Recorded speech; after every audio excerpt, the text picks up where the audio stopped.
It was exactly 9 a.m. on July 4th, 1943.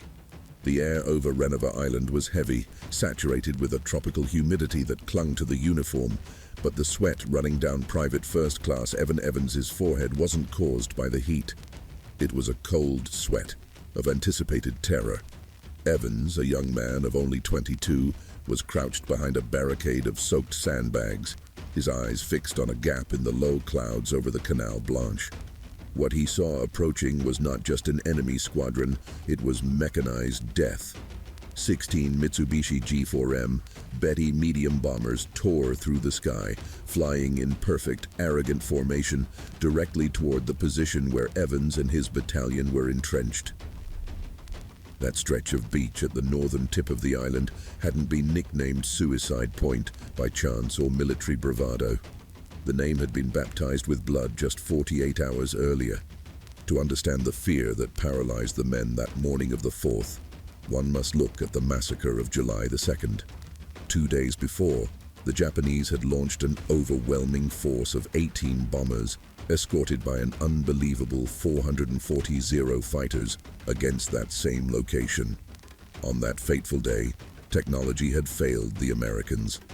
A previous air raid had destroyed the generators, leaving the island's search radars completely inoperable. The 9th Defense Battalion was, in effect, blind, deaf, and dumb. Without warning, all hell broke loose at 2:09 p.m. Japanese bombers came low, roaring over the waves, and caught the base completely unprepared. Evans had watched it all from his artillery position, powerless.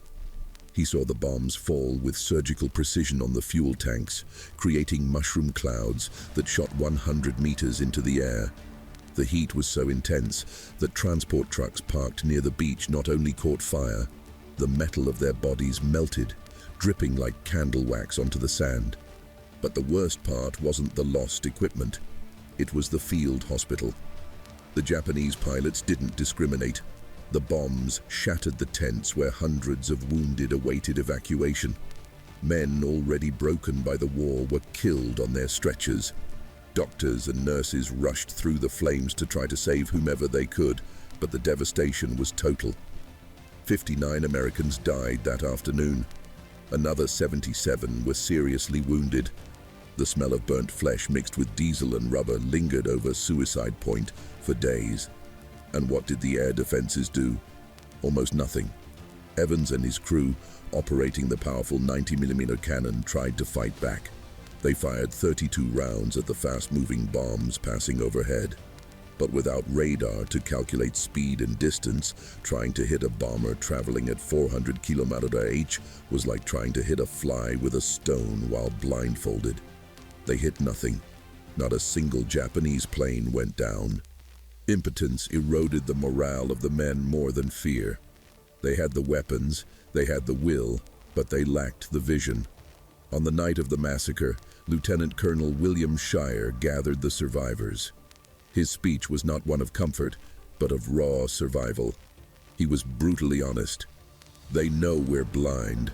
They'll be back, and if we don't have the radars working when they return, there won't be enough Marines to dig the graves. Now, on that morning of July 4th, Shire's prophecy was coming true. The Japanese engines hummed again on the horizon. Evans gripped the handles of his cannon. The memory of the screams from the hospital still echoed in his ears.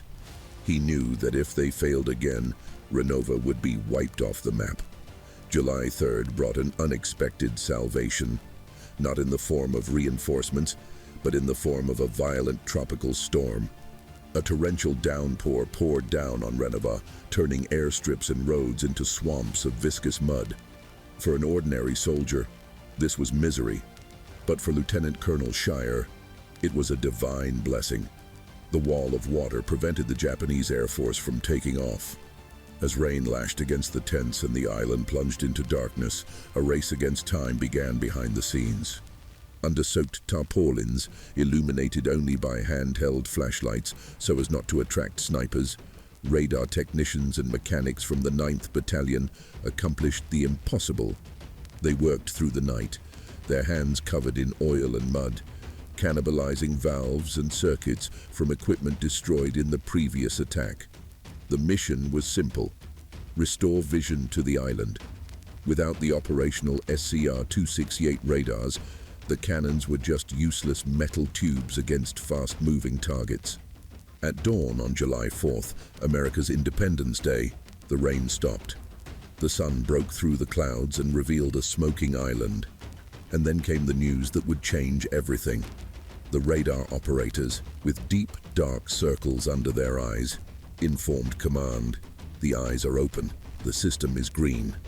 At 8:45, 120 miles, 193 kilometers away, the radar screen lit up. It wasn't a reconnaissance flight. It was an armada. The electronic signal revealed a massive formation, 16 heavy bombers at 14,000 feet, protected by a swarm of 180 Zero fighters. They were coming to finish the job. In his position, Evan Evans prepared his tool of the trade, the 90 MIA M1 anti-aircraft gun. It's difficult to overstate the brutality of this machine. It weighed 9 tons. Its 4.5-meter barrel pointed to the sky like an accusing finger.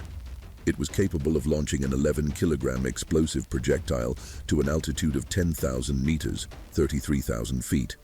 But Evans knew that brute force didn't bring down planes. Mathematics did. The problem with anti-aircraft artillery is a physics nightmare. To hit a Betty bomber flying at 434 kilocalm H-270 Mansibernaut, you don't aim where the plane is. Point to where he will be in 15 or 20 seconds. You need to calculate the target's speed, wind speed, air temperature, Earth's rotation, and the projectile's flight time. A miscalculation of half a second means the bullet explodes in a void 500 meters from the target. To solve this impossible equation in real time, the Marines had a secret weapon attached to their guns, the Sperry M4 Fire Director. It was an analog mechanical computer, a box full of gears, cams, and mirrors. Theoretically, the radar fed position data to the computer. The computer solved the three-dimensional geometry and moved the guns automatically. In practice, in the humid tropics, this technology constantly failed. The gears seized up due to humidity, the cables rotted. Until that day, the gunners rarely trusted the automatic mode. But on that morning of July the 4th, there was no room for doubt. Evans and his team, the loader, the tamper, and the fuse setter, exchanged glances. They had practiced the loading motion 10,000 times until their muscles memorized the lethal dance. The electric hum of the cannon's rotating motors filled the air. The M4 computer dials began to spin, synchronized with the radar. The firing solution was being calculated. 120 miles away, Japanese pilots talked confidently on their radios, flying toward what they thought was a blind and defenseless target. They had no idea that down there in the mud of Renova, the mathematics of their demise had already been solved.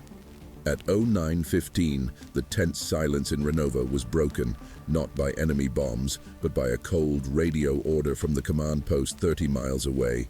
Commence firing. Start fire. What followed was a symphony of mechanical violence. The 12 90mm cannons scattered across the island roared almost in unison. The ground trembled. For Evans, the world narrowed to 4 repetitive and brutal movements. Pick up the 20-kilogram projectile, push it into the breach, close the block, wait for the violent recoil, and repeat. The rhythm was frantic. 1 shot every 3 seconds. The air filled with the acrid smoke of cordite and the smell of burnt oil. But the real magic was happening inside the gearboxes of the M4 computer. 10 miles, 16 kilometers away, the fire director of Battery C, linked to the radar, locked the sights on the lead bomber of the Japanese formation. The computer calculated the firing solution in milliseconds, adjusting the elevation of Evans' gun. When the firing pin struck the base of the casing, the projectile exited the barrel at 2,800 feet per second. Herein lies the terror of long-range artillery. The weight. The projectile took 18 interminable seconds to ascend to the bomber's altitude. During those 18 seconds, Evans and his team had already reloaded and fired 5 more times without knowing if the first shot had hit. It was an act of faith in mathematics. Up there at 14,000 feet, the pilot of the lead bomber Betty felt safe. But mathematics doesn't lie. The first projectile exploded exactly where the computer predicted, 200 meters ahead and slightly above the nose of the plane. It wasn't a direct hit. It was a wall of incandescent steel shrapnel. The bomber flew straight into the cloud of destruction. The metal ripped open the right engine, which immediately burst into flames in a bright orange fireball against the gray sky. The right wing, weakened by the explosion, separated from the fuselage. The giant spun uncontrollably and plunged in a spin toward the sea, exploding upon hitting the water 4 miles from the coast. The psychological effect on the remaining Japanese pilots was devastating. They were used to facing visual, imprecise, and sporadic anti-aircraft fire. What they were facing now was something new, an invisible, radar-guided barrier of fire that hunted them down before they could even see the target. The ironclad discipline of the Imperial Japanese Navy crumbled in seconds. Panic set in. Instead of maintaining close formation to concentrate the bombardment, the pilots broke the line. Terrified, they released their bombs prematurely. Tons of explosives fell harmlessly into the open ocean, sending geysers of water 6 miles away from the island. Not a single bomb hit Suicide Point or any other American installation. The trap had worked. But Evans didn't stop to celebrate. The barrel of his gun, designed to withstand high temperatures, was beginning to glow with heat. The paint on the tube was bubbling. Sweat blinded the men's eyes, but the pace didn't slow down. Load, press, fire. Battery C changed targets. Another bomber attempted to dive for speed, but was caught in an explosion just below the fuselage.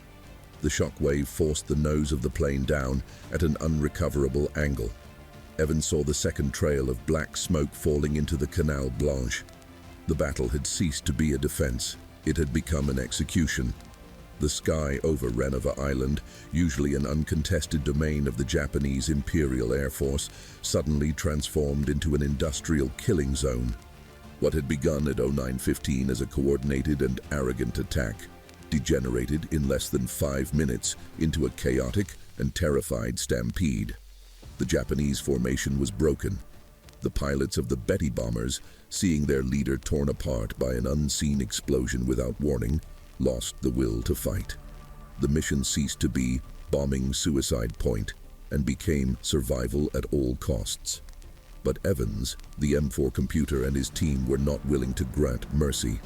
The paralyzing fear of the massacre 2 days earlier had transformed into a cold, mechanical, and efficient fury. Evans spotted a lone bomber breaking off to the left, forcing its engines to the limit in a desperate attempt to climb to 9,000 feet. The Japanese pilot was playing with old logic. Altitude means safety. But the analog computer connected to Evans's cannon didn't care about altitude. It only cared about trajectory. The gears hummed, adjusting the cannon's elevation almost vertically. Fire! The 90mm cannon recoiled violently. 2 projectiles were fired in rapid succession. The second didn't need a direct hit. It detonated a few meters from the aircraft's tail. The shockwave and steel fragments severed the elevator and rudder cables as if they were sewing threads. The giant twin-engine aircraft, suddenly uncontrollable, shuddered in the air, flipped over, and entered a slow, deadly, and silent spiral, eventually crashing into the dense jungle of the neighboring island of New Georgia. Meanwhile, batteries C and E were waging their own war against 2 bombers attempting the opposite tactic, escaping by flying low, skimming the water of the Canal Blanche, trying to hide from the line of sight. It was a fatal tactical error. The SCR-268 radar system, free from interference from the terrain due to the flat surface of the water, guided the guns with absolute precision. The gunners didn't even need to see the planes. They trusted the instrument pointers. Both bombers were hit in the central fuselage and fell into the sea, raising columns of white water and debris that floated like temporary tombstones. But the most spectacular and terrifying shootdown was yet to come. A Betty bomber, attempting to use its maximum speed of 450 km/h to escape the attack range, made the crucial mistake of not releasing its bomb load to lighten its load. The pilot wanted to save ammunition, or perhaps the release mechanism had broken. Evans and his team fixed the target. The computer calculated the interception point 5 miles away. The cannon roared. The projectile traveled for 12 seconds. Physics was unforgiving. The 90mm shell hit the plane's bomb bay squarely. The detonation of the projectile triggered the 250 kilos Japanese bombs still on board. There was no fall, no spiral, no black smoke. 1 second there was a solid metal plane. The next, there was only a pink cloud of pulverized aluminum and a fireball expanding in the air. The aircraft was literally atomized. Nothing larger than a clenched fist remained to fall into the ocean. At 9:30 a.m., the sky was beginning to clear. Of the 16 proud bombers that had appeared on the horizon, only 4 remained, fleeing northwest, damaged and smoking, disappearing into the clouds as quickly as their Mitsubishi engines would allow. Evans still fired one last shot at a target 12 miles away, at the limit of his effective range, sending a final farewell message: "Don't come back." When the order of ceasefire reached the team's ears at 09:32, the silence that fell over the island was almost painful. Evans' cannon barrel radiated visible heat waves, distorting the tropical air around it. The olive-green paint of the tube was charred and bubbling. The men were on the verge of physical exhaustion, their uniforms soaked with sweat, their faces covered in black soot, and their hands trembling with adrenaline. The artillery crews looked at the empty ammunition boxes and counted. Lieutenant Colonel Scheer reviewed the numbers 3 times because they seemed impossible. Throughout World War II, the statistical average was 2,500 rounds of ammunition anti-aircraft guns fired to shoot down a single plane. That morning, in just 27 minutes of frenetic combat, the entire island had fired a total of 88 rounds of ammunition. With those 88 shots, they had taken down 12 bombers. It was a hit rate of almost 14%, an efficiency never before seen in the history of artillery. But the most important number wasn't the enemy kills. It was the friendly casualties. Bombs dropped on target, 0 American soldiers killed, 0. The suicide point had survived, and it had collected its due with blood interest. The silence that followed the Battle of July 4th, 1943, was not merely the end of an attack, it was the end of an era on that battlefront. The massacre of the Betty bombers sent a shockwave through the Japanese command in Rabaul. The reports from the few surviving pilots were terrifying. They spoke of a wall of fire that pursued them through the clouds, of artillery that never missed. The message was received. The Japanese realized that attacking positions defended by American radar in broad daylight was suicide. From that afternoon onward, daytime air raids against Renova ceased almost completely. The suicide point had ceased to be a target and had become a shield. That same afternoon, while the smoke from the wreckage still dissipated on the horizon, a Marine Corps combat photographer approached Evans's cannon. He asked the team, Evan Evans, Roy Boone, and John Gamborowski, to pose beside the weapon that had just made history. They were dirty, exhausted, their ears ringing, but they smiled for the camera. The shutter clicked, freezing the moment when 3 young men and a mechanical computer defeated an entire squadron. The war continued. Evans survived the Pacific, but when he returned home to Indiana, he did what most men of that generation did. He packed his uniform in a suitcase and moved on. He worked for decades as an industrial machinist, living a quiet and anonymous life. He rarely spoke of the day the sky fell on his head or how his cannon shot down planes as if they were flies. To his neighbors, he was simply Mr. Evans, a calm and hard-working man. But history has a curious way of resurfacing. 50 years later, in 1993, an elderly and retired Evan Evans decided to write a letter to the National Archives in Washington. He wasn't seeking glory. In the letter, he made a simple and humble request. He wanted to know if there was any generic photograph of a 90mm cannon so he could show it to his grandchildren and explain to them what he had done in the war. "They don't believe the size of the weapon," he wrote.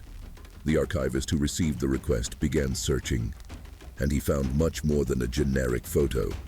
In the dusty Navy archives, he found the original negative dated July 4th, 1943. And there he was, young Evans, 22 years old, alongside Boone and Gamborowski, leaning against the smoking cannon that had fired 88 times for glory. When Evans received the photograph in the mail, he cried, not because of the war, but because of the proof that those 27 minutes had not been a dream. Evan Evans died in 2004, the last survivor of that legendary crew. Today, Renova Beach is silent. The jungle has reclaimed the gun positions and the bunkers have collapsed. But the lesson of that day remains. Technology is important, yes, but it is useless without the courage of men willing to hold their position when 16 bombers are coming towards them.